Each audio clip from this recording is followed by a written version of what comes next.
तो सर इन युवाओं को क्यों हर महीने एग्जाम की तिथि देते रहे? सर क्यों इन युवाओं को अंधेरे में रखा गया?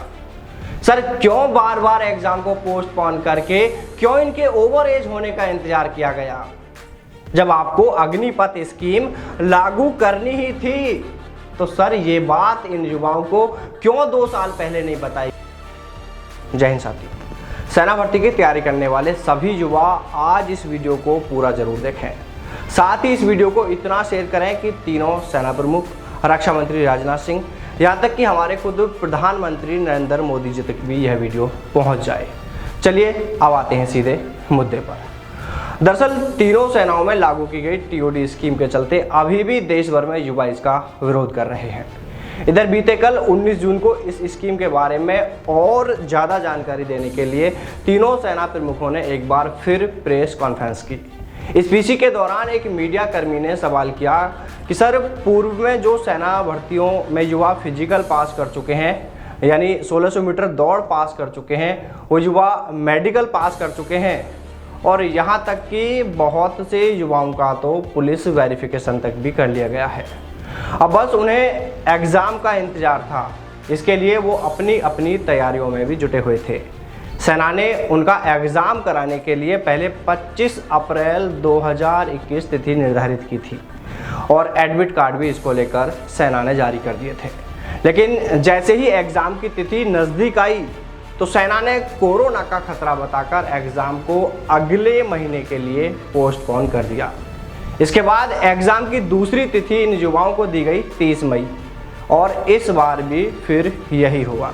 जैसे ही एग्ज़ाम की तिथि नज़दीक आई तो फिर इसे जून माह के लिए पोस्टपोन कर दिया गया। यानी यह काम 1, 2 या 3 बार नहीं किया गया, बल्कि पूरे 7 बार इस एग्ज़ाम को कोरोना का खतरा बताकर पोस्टपोन किया गया। यानी अक्टूबर महीने तक आर्मी एग्ज़ाम को लेकर सेना की ओर से हर माह लगातार तिथि जारी की जाती रही, लेकिन एग्ज़ाम इन युवाओं का नहीं कराया गया। अब आप सभी आगे की बात हम बाद में करेंगे, उससे पहले एक बार लेफ्टिनेंट जनरल पुरी का यह स्टेटमेंट सुन लीजिए। Sir, Rajeev Ranjan, NDTV India. मेरा सवाल है कि कई सारे युवा ऐसे हैं जिन्होंने कई सारे एग्जाम पास कर लिए थे। नहीं, मेरी सवाल सुन लीजिए सर। उन्होंने फर्स्ट फेज पास कर लिया था, किन्हीं का मेडिकल हो गया था, कोई कॉल लेटर का वेट कर रहे थे, किन्होंने, तो उनका क्या होगा सर? और इस तरह के नंबर कितने हैं जो युवाओं का, उनका क्या होगा? वो सारे जो एग्जाम्स उन्होंने पास किए हैं, चाहे मेडिकल पास किया है, कोई दौड़ पास किया है, वो सारे वो सब खत्म हो जाएंगे, कैंसिल हो जाएंगे? ये जो 2 साल की डिले करी गई है ना, 21 साल से 23 साल की, ये उन्हीं के लिए करी गई है जो जिन्होंने प्रतिक्रिया शुरू करी थी और प्रतिक्रिया खत्म नहीं करी। मैं आपको बताना चाहूँगा, प्रतिक्रिया के जैसे एजी साहब ने बताया 3 स्टेजेस हैं। ओके, सबसे जरूरी स्टेज है एंट्रेंस एग्जाम, उन्होंने नहीं दिया। ओके, सो एंट्रेंस एग्जाम उन्होंने दिया नहीं है, तो अगर एंट्रेंस एग्जाम नहीं दिया है उनको, उनकी वजह से ये मौका दिया जा रहा है कि 2 साल और, बिकॉज वो पिछले 2 साल में एजेड हो गए हैं, तो वो हमारे साथ अग्निवीर स्कीम के साथ जुड़ सकते हैं। देखिए, आप में से अगर मैं पूछूं ना कोविड के शिकार कितने हुए हैं, तो मैं पूछना नहीं चाहता, बट आपके कई सारे हाथ उठेंगे। उस कोविड की वजह से क्या आपकी शरीर में नुकसान पहुंचा है, हमें नहीं पता। हमने 1.25 साल से तो किसी को देखा भी नहीं है मेडिकली। सो ये सब चिंताएं हमारे पास हैं। आफ्टर ऑल हमको आगे लेके किनको जाना है? फिट पीपल को। सुन लिया, वो कह रहे हैं कि कोरोना से बहुत चिंतित थे, यानी कोरोना का बहुत खतरा था, इसलिए यह भर्ती पूरी नहीं हो सकी। फिर भी जो युवा भर्ती बंद होने से ओवर एज हो गए हैं, उनके लिए ही 2 साल की छूट, यानी यह उम्र सीमा 21 से 23 साल की गई है। वो कह रहे हैं कि सबसे ज़रूरी प्रक्रिया भर्ती में होती है एंट्रेंस एग्ज़ाम, वो इनका हुआ नहीं। अब जनरल पुरी इस बात को कह तो इस तरह रहे हैं कि जैसे अगर इनका एग्ज़ाम हो गया होता तो जैसे वो इन्हें सेना में भर्ती कर ही लेते। अगर सर ऐसा ही करते तो फिर एयरफोर्स वालों का तो एग्ज़ाम भी हो गया, आप उनको भर्ती कराओ सर। खैर, इस पर हम बाद में बात करते हैं, पहले पूरी बात आप दूसरी है जो उसे सुने। वो कह रहे हैं कि एंट्रेंस एग्ज़ाम इन युवाओं ने दिया नहीं। सर, इन युवाओं ने दिया नहीं या आप लोगों ने कराया ही नहीं? वो तो हर बार एग्ज़ाम देने को तैयार थे। फिर वो कहते हैं कि वो अब एज्ड हो गए हैं, यानी ये युवा अब ओवर एज हो गए हैं, इसलिए अब वो हमारे साथ अग्निपथ स्कीम के साथ जुड़ सकते हैं, सेना में भर्ती हो सकते हैं। देखिए, इससे पहले कि मैं जनरल पुरी सर से मेरा सवाल करूं, आप एक बार केंद्रीय मंत्री जनरल वीके सिंह को भी एक बार सुन लीजिए, उनका यह स्टेटमेंट भी सुनिए वो क्या कह रहे हैं। दूसरा सवाल यह है सर लोगों के मन में कि जिन युवाओं ने सेना भर्ती का मेडिकल और फिजिकल क्लियर किया हुआ है और उनकी उम्र 21-22 साल की हो गई है, वो कह रहे हैं उनके साथ धोखा है, और आज जो लोग प्रदर्शन कर रहे थे उसमें कई लोग ऐसे थे सर। बात आपकी मानता हूं, धोखा नहीं, कोविड के कारण भर्ती बंद रही 2 साल, ना आपका कंट्रोल है, ना मेरा कंट्रोल है, ना आर्मी का कंट्रोल है। अब आपकी उम्र ज्यादा हो गई, विश्व के अंदर कोई देश ऐसा नहीं है जो अपने कानून तोड़ता है भर्ती। सेना में एक नियम है, एक एज है, उसी के ऊपर काम चलेगा, तो इसके अंदर धोखा कहां हुआ? आपको पता है, इन सबको पता था, 2 साल से सब लोग यही कह रहे थे, ये भर्ती खुलवाओ, भर्ती खुलवाओ, भर्ती खुलवाओ। कोविड के कारण नहीं खुली भर्ती, किसी का इसके ऊपर कंट्रोल नहीं था, इसलिए नियम को फॉलो करना ही हर चीज के अंदर ठीक है। सुन लिया। अब मैं इनसे पूछना चाहूंगा कि आप कह रहे हैं कि कोरोना का खतरा था इसलिए एग्जाम नहीं कराया गया, तो मेरा सवाल दोनों ही श्रीमान से है कि श्रीमान, कोरोना का खतरा आर्मी एग्जाम कराने में ज़्यादा हो सकता है या सेना भर्ती रैली यानी फिजिकल और मेडिकल प्रक्रिया कराने में कोरोना का ज़्यादा खतरा है?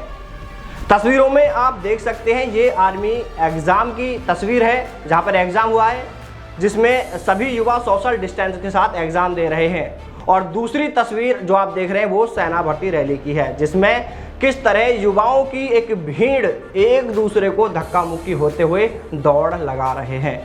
यानी यहाँ पर तो न मास्क लगाया जा सकता है और न ही सोशल डिस्टेंस की पालना हो सकती है। देखिए, सवाल सीधा सीधा ये है कि जब आप जुलाई 2021 में 15 जुलाई से 2 अगस्त तक राजस्थान में कोटा एआरओ की ओर से अजमेर में सेना भर्ती रैली करा सकते हैं, जिसमें 12 से अधिक दिन तक रोज औसत 3500 से अधिक युवा दौड़ लगाते हैं, यानी करीब 50,000 युवा इस भर्ती में शामिल हुए, और इस भर्ती को कराने में कोरोना का कोई खतरा नहीं हुआ। तो फिर सर, एग्ज़ाम कराने में कोरोना का खतरा कैसे हो गया? जबकि एग्ज़ाम में तो करीब 3000 युवा ही, उससे कम भी कई बार एक सेंटर पर परीक्षा देते हैं, और वो भी उचित दूरी के साथ बैठते हैं। फिर एग्ज़ाम कराने में सर कोरोना का खतरा कैसे हो गया? आपको यह भी जानकारी होगी कि इस एग्ज़ाम को लेकर जो सबसे पहली तिथि जारी की गई थी वो 25 अप्रैल 2021 की तिथि तय की गई थी, और इस एग्ज़ाम से पहले सिर्फ 1 महीने पहले ही 28 मार्च को भी सेना भर्ती एग्ज़ाम कराया गया था। चलिए, आपको थोड़ा सा और पीछे लेकर चलते हैं ताकि अच्छे से समझ में भी आए और मैं मेरी बात को साफ कर पाऊँ। आपको याद हो तो पंजाब के लुधियाना के खन्ना और उत्तराखंड के पौड़ी गढ़वाल जिले के कोटद्वार में हुई सेना भर्ती सहित कई अन्य राज्यों में जो सेना भर्ती हुई थी, उनका एग्ज़ाम 28 मार्च 2021 को ही कराया गया था। यानी जो एग्ज़ाम अभी रद्द किया गया है, जिसकी तिथि 25 अप्रैल तय की गई थी, इससे 1 महीने पहले ही यह एग्ज़ाम कराया गया था। और उसी माह में, उन्हीं दिनों में, यानी मार्च 2021 में ही जयपुर के आमेर में जयपुर सीकर और टोंक जिले के युवाओं के लिए श्रीमान सेना भर्ती रैली भी कराई गई थी। बात समझ में नहीं आए तो वीडियो को एक बार रिप्ले करके देखें। जब आप सेना भर्ती रैली करा सकते हैं तो फिर श्रीमान एग्जाम कराने पर ही कोरोना का खतरा कैसे हो जाता है? अब बढ़ते हैं दूसरे पॉइंट पर। लेफ्टिनेंट जनरल पुरी सर कहते हैं कि 2 साल तक भर्ती पर रोक के चलते युवा ओवर एज हो गए, इसलिए उन्हें 2 साल उम्र में छूट दी गई है। वहीं केंद्रीय मंत्री जनरल वीके सिंह कहते हैं कि ये युवा ओवर एज हो गए हैं और सेना का जो एक नियम होता है उसमें छेड़छाड़ या फेरबदल नहीं किया जा सकता। तो पहले तो मैं जनरल वीके सिंह से कहना चाहूँगा कि सर, जो आप कह रहे थे कि ये ओवर एज हो गए हैं युवा और सेना के नियमों से छेड़छाड़ या उनमें फेरबदल नहीं कर सकते, तो श्रीमान फेरबदल तो अभी हो गया ना। इन्होंने तो नियमों में बदलाव कर दिया ना, क्योंकि पहले टीओडी के लिए आयु सीमा 17.5 से 21 थी, अब इसे बढ़ाकर 23 साल कर दिया। तो श्रीमान फेरबदल तो यहाँ हो गया। अब इसे आप क्या कहेंगे? और अब मैं कहना चाहूँगा लेफ्टिनेंट जनरल पुरी सर से, सर जब आप इन युवाओं को 2 साल उम्र में छूट देकर अग्निपथ योजना से जुड़कर इन्हें सेना में भर्ती होने के लिए कह रहे हैं, तो सर आप इन्हें 2 साल उम्र में छूट देकर इनका एग्ज़ाम भी तो करा सकते हैं। सर आप कह रहे हैं कि जिनका एग्ज़ाम पेंडिंग है वो युवा ओवर एज हो गए हैं, तो श्रीमान तो सर इनको उम्र में छूट मिलने के बाद तो ये ओवर एज नहीं होंगे। चलिए एक आखिरी पॉइंट पर और बात कर लेते हैं, और ये पॉइंट भी लेफ्टिनेंट जनरल सर के लिए है। सर आप कह रहे हैं कि इस मॉडल पर सेना 32 साल से विचार कर रही थी, लेकिन इसे लागू करने के लिए उचित समय नहीं मिल पा रहा था और कोविड में इसे लागू करना आसान हो गया था। इसलिए सेना ने यह तय कर लिया था कि अग्निपथ स्कीम को कोविड के दौरान ही लागू किया जाएगा। तो श्रीमान से मेरा सवाल ये है कि जब सेना ने यह तय कर ही लिया था कि सेना में अब अग्निपथ स्कीम लागू होगी और भविष्य में सभी भर्तियां इसी स्कीम के तहत कराई जाएंगी, तो सर इन युवाओं को क्यों हर महीने एग्जाम की तिथि देते रहे? सर क्यों इन युवाओं को अंधेरे में रखा गया? सर क्यों बार बार एग्जाम को पोस्टपोन करके क्यों इनके ओवर एज होने का इंतजार किया गया, जब आपको अग्निपथ स्कीम लागू करनी ही थी? तो सर ये बात इन युवाओं को क्यों 2 साल पहले नहीं बताई गई?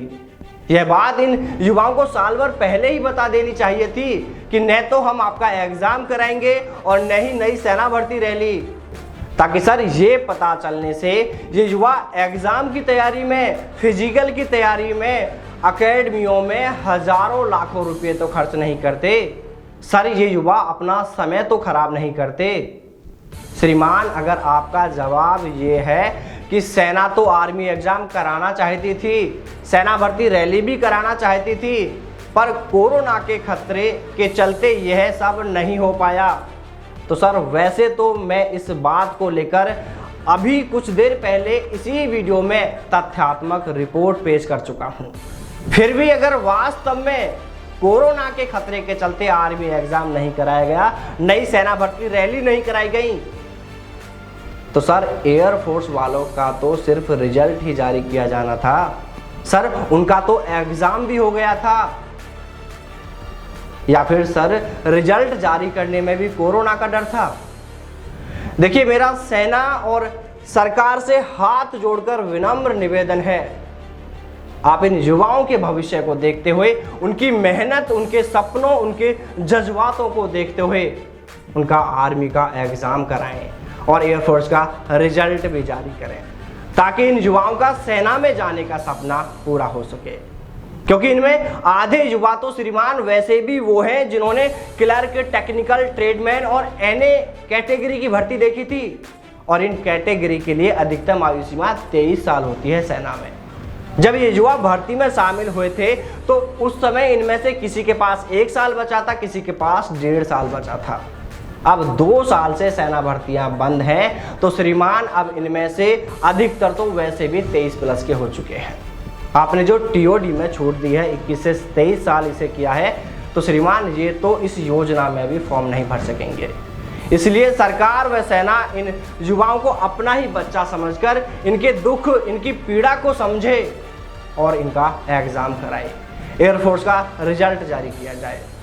और मैं आखिर में ये भी कहना चाहूँगा कि इन युवाओं ने इस स्कीम के विरोध का जो तरीका अपनाया है वो बेहद ही गलत है, बहुत गलत है।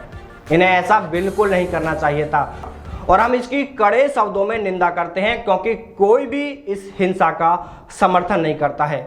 तो चलिए साथियों, फिर मिलते हैं सेना भर्ती से जुड़ी किसी नई अपडेट के साथ। तब तक सावधान रहें, दलालों से दूर रहें, अपना और अपनों का ख्याल रखिएगा। जय हिंद, जय भारत, वंदे मातरम।